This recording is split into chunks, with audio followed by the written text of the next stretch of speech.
Now, another fundamental concept that we need to talk about is what scientists, and particularly people in the military, are calling scalar energy. I don't really like that name because it's confusing with other concepts in physics and chemistry and stuff, but that's what the military and some scientists are calling this energy. And it's also gone by other names like chi and prana and life force, orgone, tachyon energy, torsion waves and fields, 0-point energy, source field. David Wilcock calls it the source field. Superluminal light, biofield, biophotons, morphogenetic fields, etc. All these different names are just different, let's say, different applications of this superluminal light energy that flows through everything, which we're going to get into here. But for our purposes, I'm going to call it scalar energy. So where the heck does this energy come from? It comes from the centers of galaxies. As far as we can tell, it probably comes from somewhere else before that. But scientists have determined that this energy comes from the centers of galaxies. It's been figured out that there are black holes at the centers of galaxies now. And this has been shown actually photographically recently. There was a big hoo-ha because mainstream scientists actually were able to take a picture of a black hole at the center of a galaxy. And it's like Nassim Haramein and others have already proven that years ago, but mainstream science is getting all excited because their lame methodologies now are showing this stuff actually is occurring that others have been talking about for many years now. So this energy comes out of the centers of galaxies, and mainstream scientists call it different things like black hole winds and all kinds of nonsensical, non-scientific names. I mean, how do you have a wind in a vacuum, right? I mean, it's just so unscientific that these physics journals and researchers are calling these things this stuff. It's not what's going on. These so-called black hole winds are scalar waves. And these waves, when they emanate out of the centers of galaxies, they spiral and branch as they go. And that branching is known as fractaling. And so when they come out of the central black hole, what that black hole really is a sun. It's a gigantic sun. And this energy, because it's light, but it's traveling millions of times faster than conventional speed of light. And so therefore, mainstream scientists call it dark energy or dark matter or whatever. No, it's light, but it's traveling so fast, it appears black or invisible to us and to our measuring instruments. And so they call it these ridiculous names like dark energy. But it's really superluminal light. And when it slows down, it becomes visible and it actually turns into matter and energy, the electromagnetic spectrum of energy that we can see and measure. But when it comes out of the galaxy center, it comes out and it's relayed through the suns and the planets outward, because as Nassim Haramein and others have discovered, there are black holes, quote, black holes, which are like these interdimensional portals. Same thing with the centers of galaxies. They're these interdimensional portals where this superluminal light or this scalar energy flows through. And so that energy comes spiraling out of the center of the galaxy, and then it hits the suns around the center of the galaxy, and they've got black holes at their centers, and they act like little portals that pick up the energy, and then they rebroadcast it outward. And so that's relayed, that energy is relayed from sun to sun to sun outward from the big suns at the center of the galaxy to the farther reaches of the galaxy, and it's branching as it goes. And this is why it's been shown now that these galaxies, you can see this pinwheel shape because it's energy spiraling, but it also flows in angles. So this spiral galaxy is not like a smooth curve. These are actually, there's geometry, there's angular geometry to this. So when these black holes, when this energy is flowing through them, it creates these donut-shaped fields around them known as toroidal fields. And this is why we see these toroidal fields around galaxies. We see them around solar systems. We see them around planets. We see them around our own bodies. And from every scale of the universe, from the galactic down to the subatomic, we see these toroidal-shaped fields. And so this energy flows in, it's spiraling around the donut, and it flows into one center of the donut and comes out the other side of the donut. And as it slows down, it creates magnetic fields and other things like gravitation in our systems. And so there's a lot of things like this that, you know, our science has not known, that's coming out now. This is actually in popular science. It was discovered that stars are what create water in the universe. Where does water come from? Guess what? It's coming from stars. How is that possible? Stars are super hot, right? Wouldn't they just evaporate the water? Well, it turns out they're not that hot. And they emanate scalar waves, which can be converted into matter. This is one of the properties of scalar energy, is that it can slow down and turn into matter. And so it's been observed that these stars are shooting out this scalar energy and it's converting into water. Also, you can see these so-called solar winds again. Here we go. How do you have wind in a vacuum? This is such ridiculous science that in the mainstream. Solar winds create water and stardust. Oh, what are the implications for life? It turns out that life is much, much more prevalent than we've been told, and even NASA is admitting it now. And as this energy flows, I mentioned it flows through the cosmos at every scale. And when it gets to us, it's coming down from our sun, because our sun has a black hole at its center, and it's coming up from the Earth center, because the Earth center has a black hole there. And these black holes are shaped geometrically. They're not just like these round balls. They actually have a geometric shape to them that's known as the cubic octahedron. And it's basically the shape of an octahedron, a three-dimensional octahedron with a cube inside of it. And so these scalar waves, when they're relayed through this black hole, the energy is spiraling, and when it comes radiating back outward, it radiates outward in a geometric pattern relating to that geometric shape of the black hole. So it's coming up from the ground, it's coming down from our sun and from other planets and suns in the cosmos down to us. And then we are actually fractal antennas, just like these monatomic elements, that pick it up and rebroadcast it in a local field. And so we ourselves have these toroidal fields around us, and we have this fractal pattern. If you look at our bodies, we've got 2 arms and legs and a head. That's a fractal. We're a branching. Our nervous systems, our blood systems, our lymph systems, they're all fractals. The DNA, as it turns out, is a spiral fractal superconducting antenna. And this has been shown now in scientific journals. Research has proven this now. And guess what? The DNA is loaded up with these monoatomic elements. That's what gives it the superconductivity.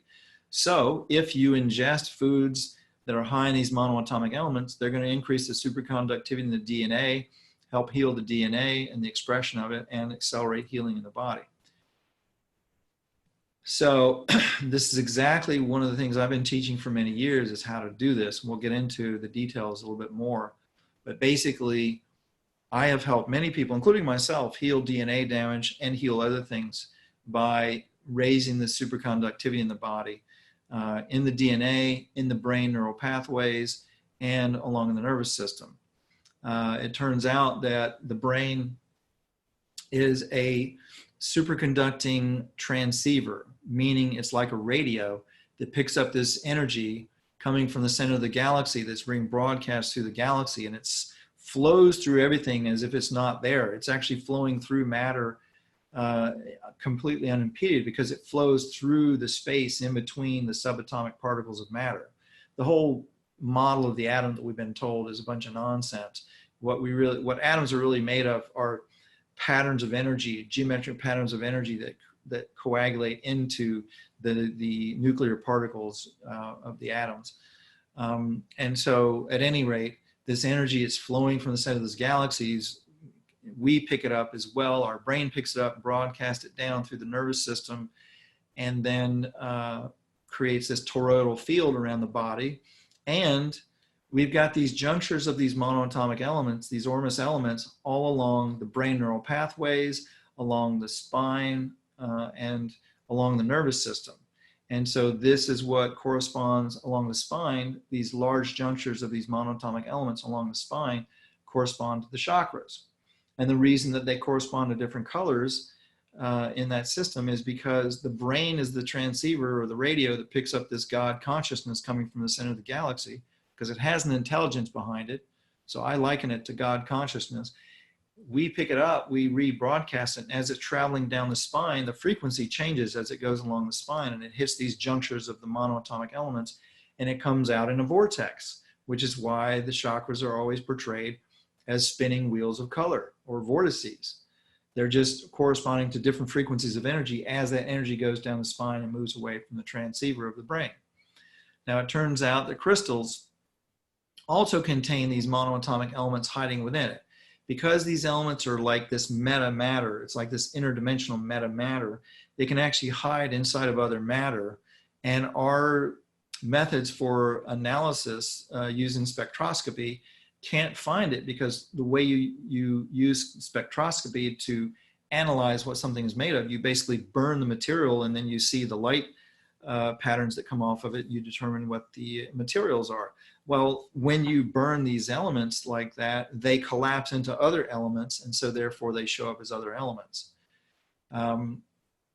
Now, I mentioned that the subatomic level of atoms, what we have are patterns of energy that create the actual physical structure of the atoms, the subatomic particles of matter. And this also occurs at the black hole at the centers of planets and suns. Well, here's kind of a demonstration of how that works. Energy comes first. Geometry and energy come first. Matter comes second, not the other way around. It's not like you have to have this physical universe that captures energy and then works with the energy. The energy comes first and creates all matter and the electromagnetic energy that we see in the world. So this is a demonstration of a cymatics experiment where they sprinkle sand on a metal sheet, they put a tone generator underneath it, and as they dial through certain frequencies of sound, when it hits certain key frequencies, you'll see this random chaotic sand bouncing around will hit, it will convert into geometric patterns. And those patterns all are harmonious to living organisms. So let's watch this.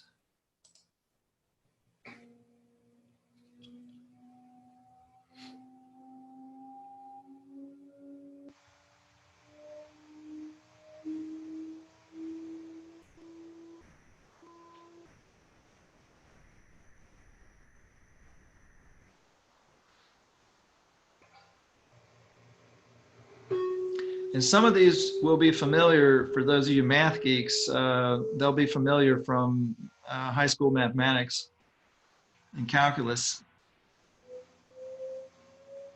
This is where the mathematics comes from. The math didn't come first. The energy came first and the geometry came first.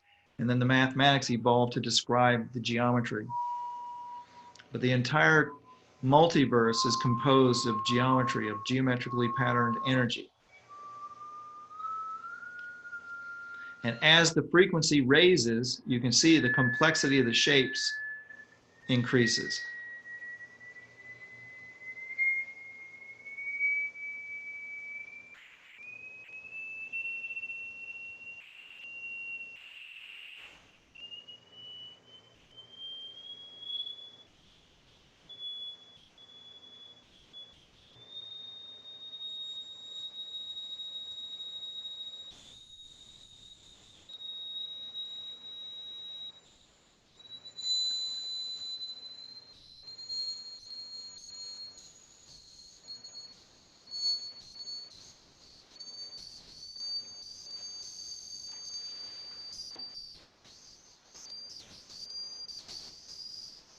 Are anybody's ears hurting yet?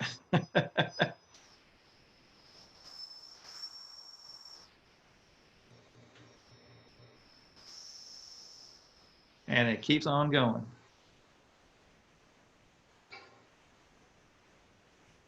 Okay, so this is why you see people working with specific frequencies of energy, whether it's light energy or scalar waves or sound or whatever. Energy can be very, very profoundly healing or destructive depending on the frequencies that you use. And believe you me, the military and the powers that be know very well about this because they've created all kinds of energy weapons.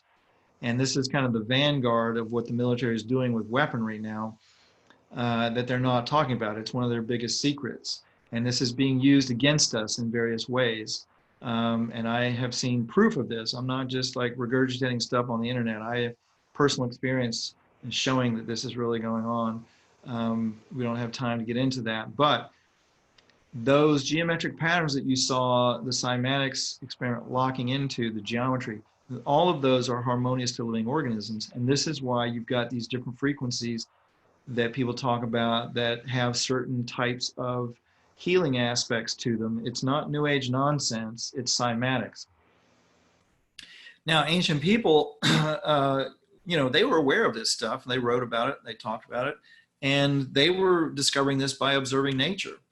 So, for example, eggs, which are high in monatomic elements, because stone is one source of monatomic elements, so is bone. Bone and horn are high in monoatomic elements. And so when you have an egg, what you've got is a scalar antenna that is high in these superconducting monoatomic elements that captures this energy coming from the earth and the sun and the cosmos, and it concentrates it inside that egg and imports frequencies into it as well. And so you've basically got this perfect vessel for nurturing a living, growing organism. And so the same thing with shells. You see this spiral fractal pattern throughout nature, including in shells. And this shell here has a Fibonacci curve in it. So it's got this sacred geometry built into it. These are scalar wave antennas. This shell is made out of high Ormus material, and it's got a Fibonacci curve that resonates with specific scalar frequencies that concentrate it into the shell. So it's the perfect nurturing environment for a living organism. Same thing with animal horns. You've got these spiral and fractal horns that are high in these monoatomic elements. They're picking up these scalar frequencies from the earth and from the sun and from cosmic radiation and living organisms. This is one of the reasons why animals like deer, which have fractal antennae that are high in Ormus, they're able to pick up, because of their superconductivity, they can pick up extremely weak fields, including the fields of consciousness, and that's how they're aware of other living organisms around them, including threats. And that's why they're so flighty. This is what horns are for on animals. It's not just for, defending themselves. It's also an antenna. It's a spiral fractal antenna. So human beings observed this, recognized this, and they started imitating this. So for example, the ancient Greek amphoras and conventional kimchi pots, they're made out of clay that's high in, guess what, Ormus, and then they shape them like eggs, which concentrate the so-called life force around them, this scalar energy, this God consciousness flowing through the universe. It concentrates it inside the vessel, and then you've got, in the case of fermentation, you've got microbes that will break down the ferment that are much less stressed by environmental factors. They're much happier and healthier. They eat more and produce more faster. And then in the case of a kimchi pot, you also bury the pot underground for several months. This is how you make traditional kimchi. And that kimchi pot, a traditional kimchi pot, this is actually a dying art. The knowledge of how to do this is actually being lost, but there are still some traditional kimchi potters out there. They use a very specific clay that's high in Ormus. They use this shape. They bury it underground. Why do they bury it underground? Well, when you've got this vessel underground, it's surrounded by soil. And what is soil high in? Crystals and monoatomic elements. And so that will impart natural frequencies into the vessel, and that will make the microbes happier. It will also treat the water in the food homeopathically and structure it homeopathically and make it much more healing. And that's the concept behind Greek amphoras for holding food and water, particularly water. When you expose water to these healing scalar energies, it will homeopathically structure the water. What does that mean? Well, water is a liquid crystal, and those H2O molecules are constantly grabbing onto each other and letting go of each other. And they do this in a billionth of a second. And so that, that clustering of water molecules, if it's healthy water, will create patterns in the water that when ingested will trigger a healing response to the body. If it's been exposed to negative influences and negative energies like pressurization and heat and filtration and chemicals and certain materials like metals and plastics and things, all of those will change the water clustering of the molecules and make it not healing to the body and make it promote disease in the body. And so this is why water structuring is very, very important. And the ancient people knew about it. And so they made these vessels that would homeopathically structure the water. Now, Rudolf Steiner, who back in the early 1900s realized back then that chemical farming was going to destroy our farmlands and we were not going to have enough compost to go around to heal them. And so he developed homeopathic methods for regenerating soil and healing the land. And when I first got exposed to this, I thought it was absolute nonsense. But it turns out what you do is you take cow horns and you stuff them full of cow poop and you bury them underground. Now, in this case, you've got a whole bunch of them, but you can just do this with one horn. But what you've got is a Fibonacci curved antenna. That horn is a scalar wave antenna that's picking up beneficial frequencies because it's Fibonacci curved, and you're stuffing it full of a mineral-rich probiotic, which is the cow poop.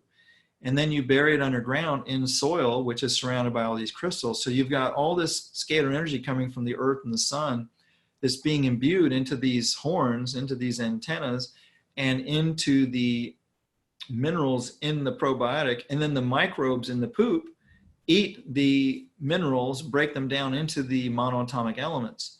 And so you leave these horns buried underground for a year so that the earth can go through the full astronomical or astrological cycle, and all the different energies and frequencies are imparted into it. And that programs the monoatomic elements with frequency. Then you take the poop out after a year and it's like dirt. It's a mineral rich dirt. You put it into water and then you vortex the water back and forth, ideally in a magnetic field. And those monoatomics will create an incredibly healing liquid that you can then use homeopathically on land to heal the land. And so that's the basis of biodynamic farming. So ancient people observed that. They observed mountains put this energy off. This is a picture of Mount Shasta in California. And I had a friend that gave me this picture and she said, "Ooh, look, there's flying saucers over the mountains." And I laughed, but really what's going on here is mountains are scalar wave antennas. They're volcanic, they're high in the monoatomic elements, and they pick up this energy coming from the center of the earth and from the suns and from the cosmos, from other planets and suns. And they act like an antenna and they pick that energy up and then they rebroadcast it in a local field, usually for hundreds of miles around. And in the case of these pointed mountains, they will create a vortex up through the tips of the mountains. And so what you're seeing here is those scalar vortices coming up out of the mountains and slicing the clouds up into these disks. That's why you get lenticular clouds, as these are called. So anywhere, if you go anywhere and you see lenticular clouds like this, look around and you'll see somewhere, most likely mountains sitting there, creating these scalar vortices that are coming up. Now, ancient people and maybe extraterrestrials, they also observed this phenomena. So they made artificial mountains. And guess what these pyramids are made of? High Ormus Stone. Surprise, surprise, right? So you've got this giant superconducting antenna that's high in these monoatomic elements, and it captures this energy coming from the black hole at the center of the earth and from the sun and from the cosmos, the other planets and suns. And because of the Ormus elements in there, they can pick up extremely weak fields. So you can pick up these energies from many, many light years away. And then it rebroadcasts it in a local field for something this size for hundreds of miles radius around. And also the pyramid shape and the cone shape will also send a vortex up through the tip. And so native peoples and people around the world have understood this for thousands of years and utilized these ideas. You know, who knows if they figured it out themselves? Maybe they got it in meditation. Maybe they got it from extraterrestrials. Who knows where they got the knowledge from? But they utilized this because non-conducting materials pick up scalar energy. So non-metallic objects are really good at picking up scalar waves. So if you look at all of these different types of structures, they're going to be made out of non-metallic, non-conductors, like stone, bone, wood, even plastic, leather, Um, this is a Tibetan Stupa, which is a temple, and it's a giant scalar wave antenna. It goes into the ground a very specific depth. It comes up above the ground a very specific height. It's made out of stone that's high in monoatomic elements. It's a giant scalar wave antenna, just like a pyramid. And if you're meditating and you want to connect up with Source, if you want to connect up with God or whatever you want to call it, what better way to do it than to get inside of a giant scalar wave antenna? Because human consciousness itself, all consciousness, is a form of scalar energy. So if you're in this giant superconducting scalar antenna, it's like an amplifier. It's gonna pick up this energy and allow you to communicate with, let's say, interdimensional beings, non-physical reality, God, Source, whatever you want to call it. And you can get very practical information this way. This is why ancient people built these, they went to all the trouble of building these things. It wasn't just as for religious purposes. And throughout history and different cultures, these concepts have been utilized. These are Celtic round towers. And mainstream archaeologists had the ridiculous idea that these towers were for people to climb up into to get away from their enemies when their enemies came marauding. That is such utter nonsense. These towers would have doors and windows on them that usually were very high up and no door at ground level. The first door would be about 15, 20 feet up above the ground. And, archaeologists theorized, mainstream archaeologists theorized that, the people would have a ladder and they would climb up inside the tower and then pull the ladder up in with them, which is utter nonsense, because what's going to stop their enemies from building a ladder and climbing up and killing them and taking them, right?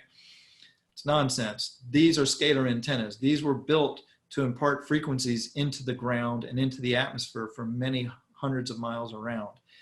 These are made out of very high Ormus stone. They reach into the ground very specific depths. They stick up above the ground, very specific heights, and they create a toroidal field, and a vortex come up through the tip, and that gets imparted into the ground, into the water, into the microbes in the soil. The microbes are happier. They produce more nutrients that are bioavailable to the plants. Then the plants are healthier and stronger and more nutrient dense. Then the animals that eat them are healthier and stronger. And that's how you enhance the environment. Ancient people knew about this. It's also where feng shui came from, by the way. The concept of feng shui came from observing that certain stones out in nature, the plants and animals grew bigger around them. And so they started bringing these stones into their gardens and eventually bringing them into their homes and arranging them in ways that would enhance the scalar energy around them and improve their lives. Religions have used these also for, let's say, maybe less than noble purposes for harvesting human energy. This is a scalar antenna and vortex generator right here.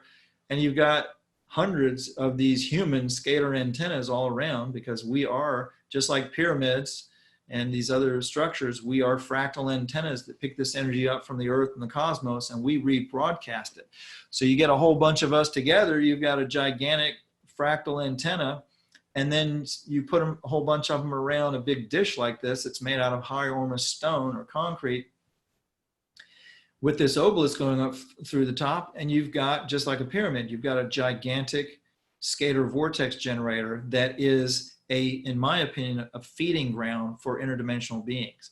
My belief is this is one of the reasons why religions have these types of structures in their within these religions, because they're using these to harvest human energy and feed it to these interdimensional beings. And in exchange, these interdimensional beings, or extraterrestrials in some cases, they in turn will give secret knowledge to the powers that be who put these structures in place so that they can maintain their power and wealth and control of this planet. And so you see this all around. Here is an obelisk, which is another scalar wave antenna on top of a mountain, which is high stone made out of high Ormus stone. And then you've got all these human scalar wave generators all around it. So you're creating a giant feeding ground for interdimensional beings, and you're creating a giant scalar wave vortex that could be used for beneficial purposes, like improving crops in the area, or clearing chemtrails, or improving the weather. This is the power that we have This is the power that we've been steered away from. And this is why these kinds of structures are used by the powers that be. Same thing with Gothic cathedrals. This is one gigantic scalar wave antenna that accumulates the energy from the human beings inside, sends the energy up through the spires of the church into scalar vortices of different frequencies that these interdimensional beings can feed off of. These are made out of high Ormus stone.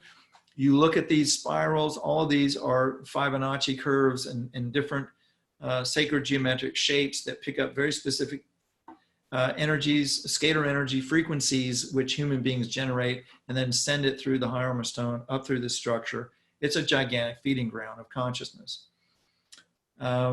Many, many, many structures have been built this way. You know, it's well known that cities like Washington, D.C., Paris, Rome, lots of cities have been laid out geomantically. They're giant scalar wave circuits for harvesting human energy and doing different things with it. Sometimes to benefit the powers that be that live there, sometimes to feed the interdimensional beings in the area. But this is what's really going on with this. So the Washington Monument, for example, is creating a giant scalar vortex. The Eiffel Tower in Paris, another one. And look at the geometry that's laid out of these areas. They're laid out very specifically for creating scalar vortices. Also, too, by the way, the Eiffel Tower is a fractal. If you look at the Eiffel Tower is made up of metal, but it's got all these different little small pieces of metal that make up larger pieces of metal that make up larger pieces of metal. That's a fractal antenna, which we'll get into a little bit more. But that's exactly how you create a fractal antenna. Same thing with like the Vatican. You've got this giant spire right in the middle of the area where all these human fractal antennas are congregating. And then you've got these colonnades around them. Colonnades like this actually collect and harvest that energy and then send it, guess where, over into the Vatican itself. So when you've got these big events with all these humans filling up this area, you've got an interdimensional feeding frenzy going on, but you've also got the people inside the Vatican feeding off of this energy. And believe you me, they're doing ceremonies and things to work with this energy. Our Capitol building, domes, colonnades, spires, all these, and they're made out of high Ormus stone. These are wave guides and collectors and accumulators for human energy, human scalar energy or consciousness. Burning Man. This is generating a giant vortex as well. If they really knew what they were doing, they would complete the circle and not have it partially open like this. But this is creating one gigantic scalar vortex of love and fun, hopefully. But this is why people throughout history have gotten into circles and in ceremony, because they're generating scalar vortices that will act as a carrier wave for human consciousness and accelerate the manifestation of human consciousness. So our government, other governments, militaries, they know very well about this stuff. They've known about it since Tesla's day when they basically stole his information. And now they're using it for weaponry. So this is an old technology that's no longer used, but a lot of people are familiar with it, known as HAARP, or High Area Auroral Research Project. It's a giant scalar antenna that captures this energy coming from the sun and the earth and then rebroadcasts it. And it can utilize it for warfare purposes, for modifying the weather. It can be used for brainwashing people, making them more susceptible to programming.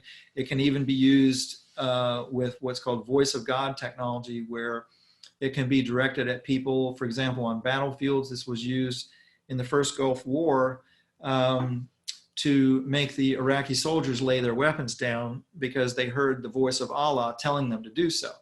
And this is, again, not me reading conspiracies on the internet. I know people within certain agencies that are in the know that have told me about this.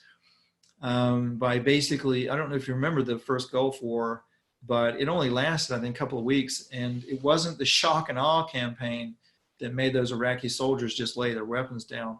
It was the voice of God technology. These soldiers thought Allah was telling them to lay their weapons down.